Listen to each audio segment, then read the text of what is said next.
नहीं, देखिए कुछ हो सकता है, कुछ बीच के जो लोग होते हैं उनकी तरफ से शायद गलतफहमी रही होगी, लेकिन इसमें कोई सच्चाई नहीं है। क्योंकि देखिए 17 में वो चुनाव लड़े थे और मुझे कहनी नहीं चाहिए ये बात, लेकिन पार्टी के खिलाफ जाकर, पार्टी लाइन से खिलाफ जाकर वो चुनाव लड़े और उसमें उनका बढ़ चढ़कर साथ मेरे भाई ने दिया था, नाहिद हसन ने। और उसके बाद हमारा चुनाव आया 18 का, जिसमें वो लोग हमारे साथ रहे। उसके बाद हमारा 19 का चुनाव आया, उसमें कुछ फिर से दूरी पैदा हुई थी, उसकी वजह हम लोग नहीं पता कर पाए। तो उस दौरान कुछ दूरियां हुई थी। उसके बाद 22 का जो चुनाव था, 22 के चुनाव के हालात सबके सामने हैं। मेरे घर में ना तो मेरे भाई थे, ना भाई जेल में थे, ना मेरी मदर थी वहां पर, और तो मैं खुद नहीं थी और मैं अपना ही क्षेत्र नहीं संभाल पा रही थी। मुझे वहां का ही तजुर्बा नहीं था, तो वहां का क्षेत्र संभालने में मैं वहां कैसे जाती। मैं तो बाहर कहीं भी नहीं गई, किसी और के विधानसभा में नहीं गई, सिर्फ अपने जिले में मैं शामली तो गई थी, लेकिन उसके अलावा कहीं जाना नहीं हुआ।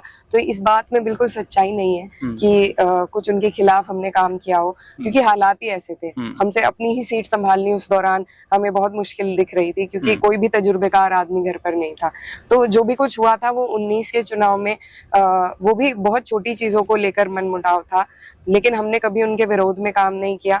हमने हमेशा पार्टी लाइन से भी ऊपर उठकर उनका साथ दिया है, तो ये बातें उन्हें पता भी हैं। और कल हमारी मुलाकात हुई, मेरी पर्सनल मुलाकात हुई, तो उन्होंने सारी बातों को दरकिनार करते हुए नई शुरुआत का वादा किया है, और हमने भी अपनी तरफ से वादा किया है, तो बेहतर रहेगा। देखिए 12 का जब चुनाव हुआ था तो आपके भाई लड़े थे, 35,000 वोट मिल गए।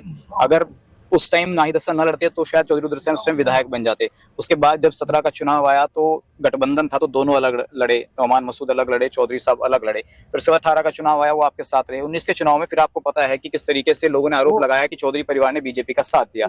तो अब क्या लगता है कि सच में चीजें दिल से रहेंगी या सिर्फ एक फॉर्मेलिटी के तौर पर सर पर हाथ रखा है एक राशन के? नहीं, देखिए उम्मीद तो यही करता है आदमी, बेहतर की और पॉजिटिविटी की उम्मीद करता है। तो हमें उम्मीद है, क्योंकि हमारे दिल में कुछ ऐसा नहीं है, हमें वहां से चुनाव विधानसभा का नहीं लड़ना है। तो हमारा और उनका जो क्षेत्रफल है वो अलग है। लोकसभा में वो लोग दावेदारी कर रहे थे, हम भी दावेदारी कर रहे थे, तो और सबको अधिकार भी है दावेदारी करने का। लेकिन जब एक बार पार्टी निर्णय ले ले, पार्टी का शीर्ष नेतृत्व निर्णय ले ले, तो फिर तो सब लोग पार्टी के अधीन हो जाते हैं।